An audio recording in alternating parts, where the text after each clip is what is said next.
You'll need masking tape, thread tape, a 1 1/16 inch wrench, 1 aluminum rod, a metal brush wire, and a power washer extension wand.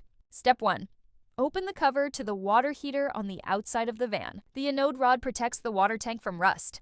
Check and replace every 6 months or as needed. Step 2. Apply masking tape to the base of the water heater area to prevent water from entering in between the interior and exterior panels. Step 3.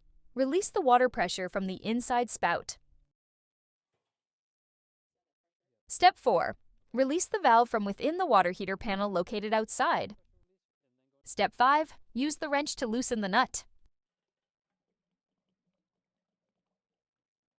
Step 6. Let the water drain from the water tank, ensuring lingering debris is cleared out using the metal brush wire. Step 7. Use the power washer extension wand to apply water into the canal, ensuring lingering debris is cleared. Step 8. Apply thread tape to the new aluminum rod, counterclockwise. Step 9. Insert the new anode rod and tighten. Use the wrench to tighten the nut. Step 10. Inside the van, prime the pressure by turning the water valve. Ensure the air is out of the system by running the water valve for a few minutes until the water is producing a steady stream. Step 12. Remove the masking tape from the base of the water heater area and check for any leaks around the anode rod. Step 13.